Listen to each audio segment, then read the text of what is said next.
The world of technology is a double-edged sword. While some use it for good, others use it for things that are far more sinister. In the past few days, we've seen deepfake videos and images of actors Rashmika Mandana, Kajol, Katrina Kaif, Amitabh Bachchan, and Sachin Tendulkar's daughter Sara. Prime Minister Narendra Modi expressed concern about the dangers of deepfake and artificial intelligence at the virtual G20 summit recently. Listen into what he said. पूरी दुनिया में AI के negative use को लेकर चिंता बढ़ रही है। भारत की स्पष्ट सोच है कि एआई के वैश्विक रेगुलेशन को लेकर हमें मिलकर काम करना चाहिए।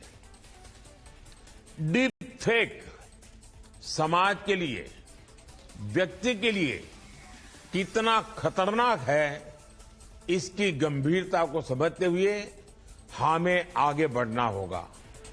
Now, the government has in fact swung into action with Union IT Minister Ashwini Vaishnav meeting with the social media companies today.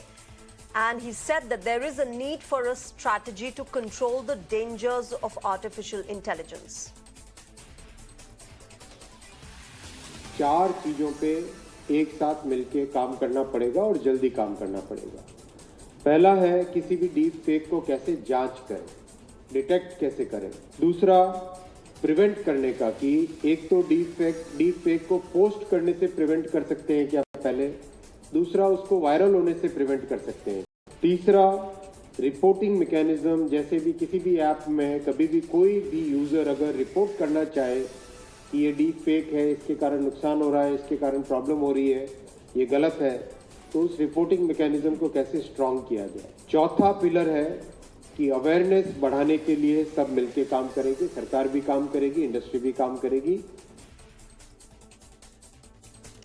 Remember, India has over 80 crore internet users, which are projected to cross 120 crore in the next 2 years. And deepfake is a problem that is not going away anytime soon. It has the power to alter a person's appearance, voice, and actions in a way that can seem realistic. Time and again, the government has warned that social media platforms would lose the immunity that they enjoy under the Safe Harbor Clause in the Information and Technology Act if they fail to take measures against deepfakes. But how far is regulation feasible in a space that is vast, big, and ever evolving? To talk about this on the show, joining me tonight are Pavan Duggal, cybersecurity expert, Manvi Taneja, she's an actor, and Virag Gupta, he is an advocate. Good evening. Thank you very much to all of you for joining us on Mirror Now. Pavan Duggal, I'd like to start with you. This is a problem that we have been seeing in the past few weeks, but it has existed way before we actually started talking about it. Help us understand first the magnitude of the problem that we are looking at and what are its chances of amplifying further now in the near future.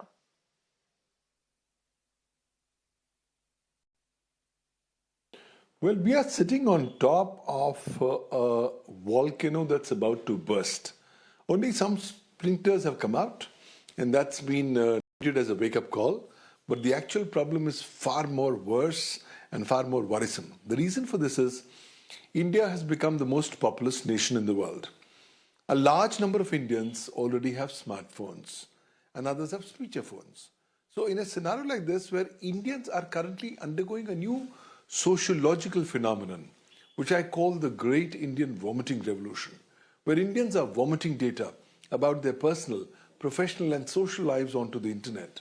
The time has come where this kind of information, all it needs to be done is redigested by an algorithm, by a deep fake, and lo and behold, all kinds of false electronic records are getting created. And the perfection with which they are getting created is something that's making us wonder at the entire amazing capabilities of deepfake technology. Now, had it only been for the purposes of generating deepfakes, it was one issue. But because Indians are on a great Indian vomiting revolution and Indians are sharing all kinds of information on social media, this kind of deepfakes are getting very viral. And these have an immense impact upon the reputation, goodwill, and standing, as also repute of any person. In fact, it's not just only about a person. It's going to be much bigger. Imagine if the Prime Minister of India has said that he's got featured in a Garba deepfake, which he did not actually participate in. Now, imagine this kind of ramifications from the perspective of electoral politics. You will now start seeing more and more use of these deepfakes in the election processes that India is going to be seeing in 2023 and 2024. And therefore, the need for understanding that deepfakes could even prejudicially impact the sovereignty, security, and integrity of India is something that's becoming very paramount. And that's the reason why these couple of cases that have now been highlighted in the public domain have to be taken as a wake-up call, because the government is serious about it, and very quickly legal regulation has to follow in order to prevent the misuse of deepfake technologies for ulterior or criminal purposes. This is all the more important because India, at the time when we talk, don't have a dedicated law either on artificial intelligence or on deepfakes. So in a scenario, once you become a victim of a deepfake video, you effectively have no legal remedy. And that's the reason where this discussion has begun to start getting more pertinent and relevant.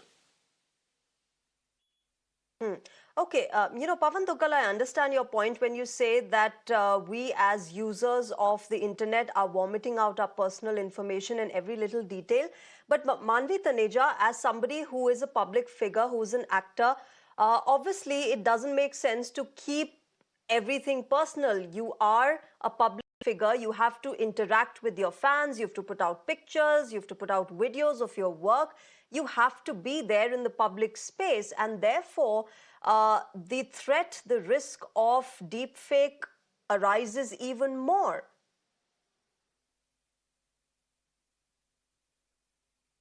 Exactly. It's not if you're making your profile public, your photos can be mocked. Even a single picture of yours, if it is a private, if your account is private, if a single picture of yours is uploaded on a social media platform, it can be misused by creating a deepfake video. Now, I want to say that it is not only dangerous for the society, but it is also a threat to a nation, because the kind of misuse it can occur, it can actually end up, actually land anyone ending up in any anti-social activity. Because the moment you see the video, you try to report it on a cyber cell, it will take some time to validate, to authenticate, because they have some TAT. If I'm not wrong, they have some TAT, but by that time the image is ruined, because everything is destroyed by that time, and the damage is done, it cannot be controlled. And especially when you are a public figure, if you are an actor or a politician, because it goes like anything. I would like to say one thing, that if you try to upload it, because there should be a firewall, if you try to upload anything on a social media platform, maybe you try to upload a picture or a video on a YouTube, Facebook, or Instagram, they has a firewall. They have certain parameters that your content should not be sexual, it should not have something related to abuse, it should not hurt any religious sentiments. So they have a firewall, they have some restrictions. Similarly, in such apps, there should be something related with your profile ID, because as I was listening to your report, that how to prevent it, they should have some profile ID that you should upload it, because these days your profile, proof ID is linked with your mobile phone, and the minute you try to log in into any of the apps, it asks you for an OTP. So this way you can have a restriction, you can have a control, and you can control getting these kind of videos uploaded on a social media platform. Right. Okay, Virag, we're talking about this tussle between free internet versus responsible internet. And this is perhaps a debate that has been going on and will go on for a long time, because, as the IT minister said today, that deepfake is not freedom of speech, and therefore we need to practice more and more responsible internet. How do we really do that?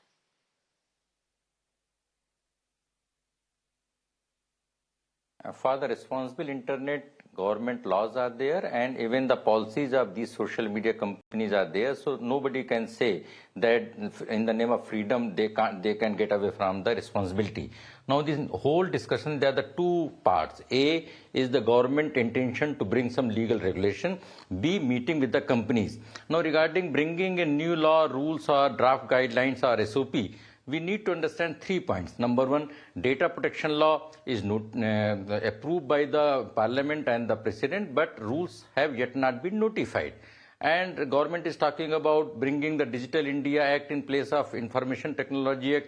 That has also not been notified. That is one part.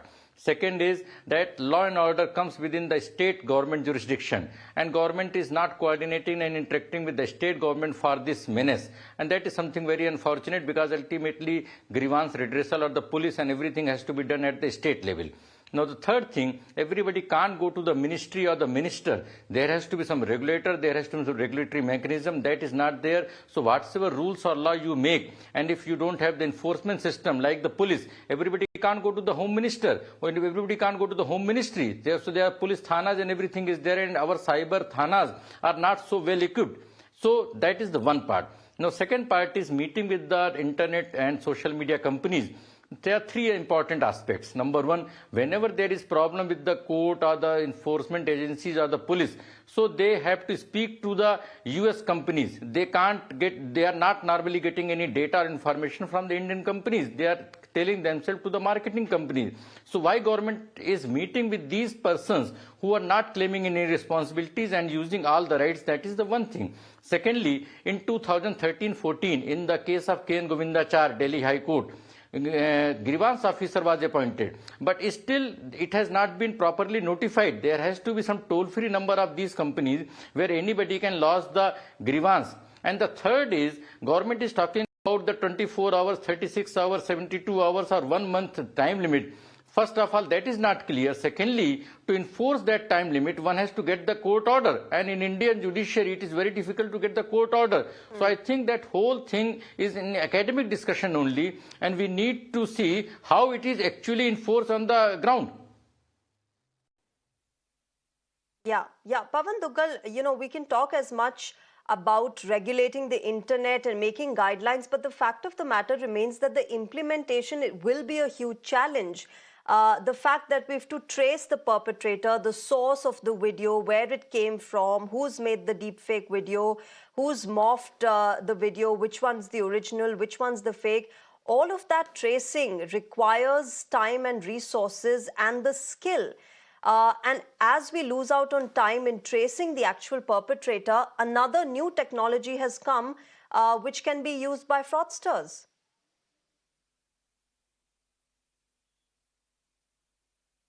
And that's why the need for us to go ahead and recognize the devastating impact of this misuse of technology is something that's of crying importance today. The reason is that now we were only familiar with cybercrimes, but cybercrime has become a mother umbrella discipline under which smaller disciplines have begun to start emerging. One of such smaller disciplines is AI crimes. The other one is deepfake crimes. Now, these kinds of crimes are continuously going to go ahead and start getting more and more perpetuated. In fact, I'm of the opinion that because India is the biggest, the most populous nation in the world in terms of its population, we are likely to become very fertile laboratory for potential experimentation as far as AI crimes and deepfake videos and deepfake crimes are going to be concerned. And that's the reason why India needs to come up with appropriate legal frameworks to go ahead and regulate the misuse of these newly emerging technologies. Well, today, India doesn't have anything on artificial intelligence. The Information Technology Act 2000 is silent on either artificial intelligence or even on deepfakes. Well, we're talking of a Digital India Act as and when it comes across. Hopefully, it'll go ahead and address some of these issues. But the problem is, India is still lagging behind. A number of other countries have already now moved forward. To give an example, China has already implemented the world's first law on generative artificial intelligence as on 15th of August 2023. European Union has already now come up with the Draft Artificial Intelligence Act.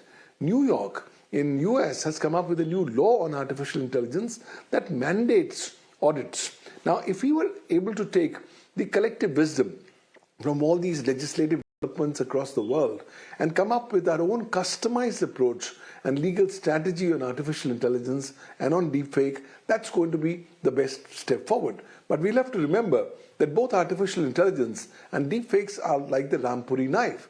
It has got double-edged swords and it is going to hurt both ways. It can be used positively for constructive purposes, but can also be used devastatingly for negative criminal purposes. So we all need to do is to ensure that while on the one hand we go ahead and promote the growth and adoption of artificial intelligence as a technology in terms of its positive benefits, but at the same time we need to come up with legal frameworks which can provide effective deterrent punishment for misuse of these kind of new emerging technologies.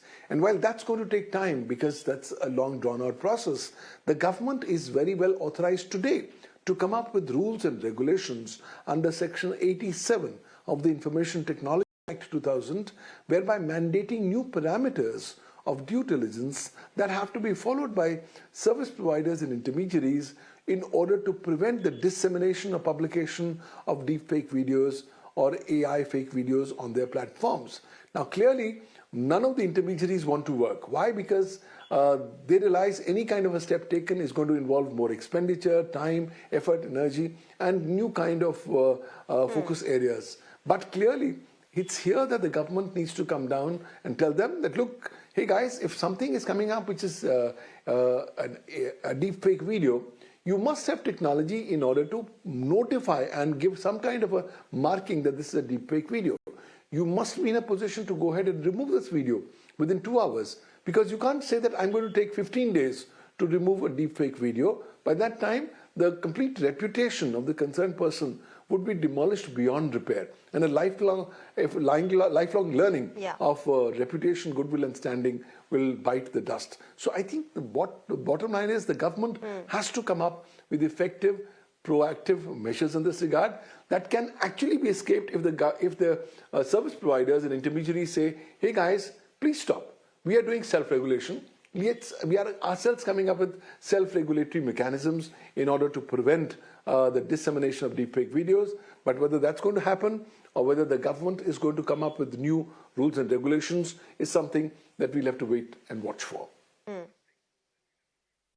Okay, Virag Gupta, what is the kind of legal framework that the government can look at when it comes to dealing with social media platforms and those who are based outside, most of them are outside the country, to get them to actually follow the rules that are and will be prevalent in the country and pull them up for the kind of fake content that goes around on these platforms?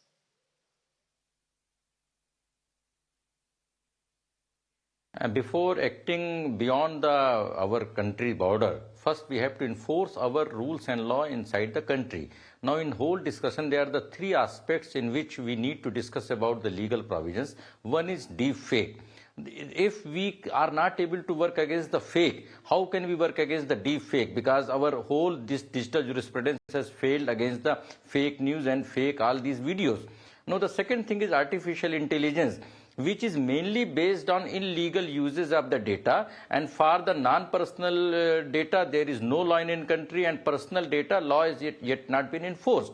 Now when we are talking about the AI, these companies are still using the AI to remove the objectionable content as mandated in the IT rules. As per the IT rules, whether Facebook, WhatsApp or Google or Instagram, they have to give the monthly compliance report. And as per monthly compliance report, thousands, lakhs and crores of the contents and the accounts are being removed or deleted by these companies by using the artificial intelligence. So why can't they use artificial intelligence to remove the data or remove the content created by this deepfake? Because they are knowing that what deepfake is there. Now the third more important aspect is the safe harbor. Safe harbor is like the postman. Postman will not have any responsibility or liability for the content of the letter or that speed post. In the same manner, as per Section 79 of the IT Act, these companies enjoy some legal immunity which is called the safe harbor. Now, if government for last many years, in the case of Twitter or after that for the children sexual these content matter, government has advised and government has warned them that safe harbor, their legal protection will be taken. But if this legal protection, which is mandated as per the international law, is taken, then the whole digital economy will collapse. So I think that is the extreme step, and that is only a threat, and that cannot be actually implemented. So the main thing is that existing rules, existing laws are to be enforced before talking about the new laws. And in the before the next general election, we have to create a system with the state government and the PIB fact check units, so that all India toll-free number is there and anybody can lodge the complaint, and that complaint automatically goes to social media companies and they are duty bound to remove content within the time bound manner. Okay. Okay, Manvi, most of these deepfake videos thrive on the kind of publicity they get, the kind of a number of shares and likes and comments that they get, and then they get viral, and then they serve their purpose. But do you think one of the solutions can be the fact that we as users should not be putting a like or a share and comment on such videos and actually be reporting them to the authorities? Exactly, but I would like to say that prevention is better than cure.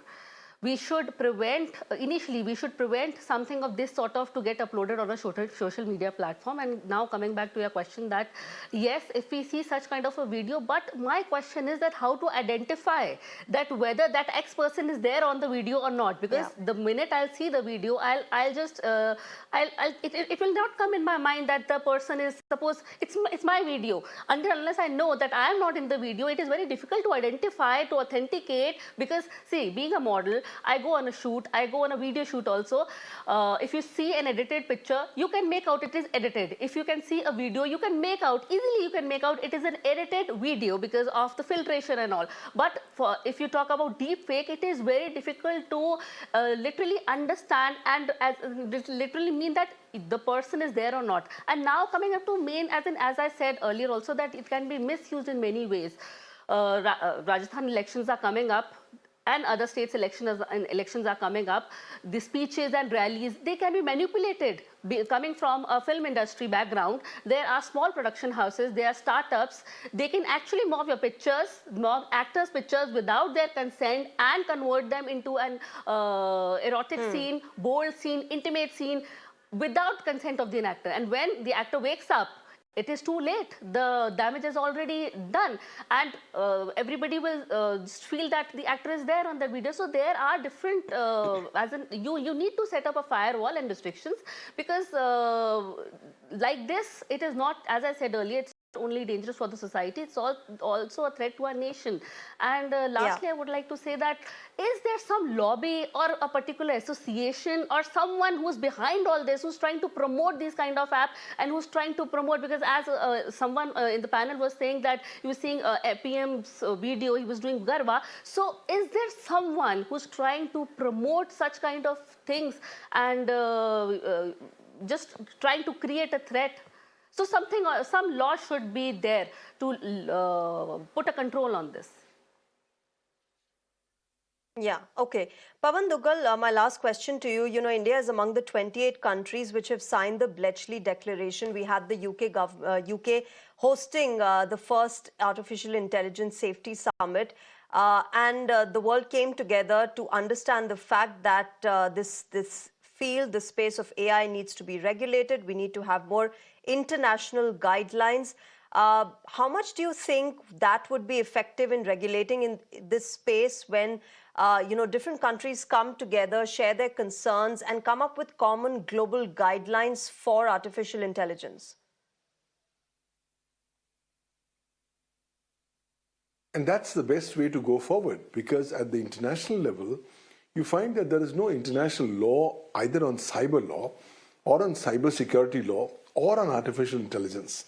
So let's learn from what the world has heard in terms of cyber law and cyber security laws. that we have still not come up with common denominators. Therefore, now this Bletchley Declaration is a great step forward, because for the first time, countries are coming together and saying, hey guys, let's now come up with common minimum denominators of accepted legal principles which can be used by different countries for the purposes of appropriate enablement and regulation of artificial intelligence. And this has to be done at twin levels. One, at the international level, where we need to have some common broad principles of international regulation of AI, because AI transcends boundaries. AI has actually made geography history, and therefore it has to be dealt with at an international level. Also at the second level, we will have to deal with this entire scenario of regulating artificial intelligence at a national level. And that's the reason why different countries have already begun to start coming up with new laws on artificial intelligence. The time is very, very clear. Both these energies will have to go simultaneously together. And that's the only way forward. Now, there's a lot of skepticism that if the countries are jumping the gun and regulating early artificial intelligence, maybe the potential of artificial intelligence could be lost. But let's also understand that people like Elon Musk have already described artificial intelligence as an existential threat to human mankind as such.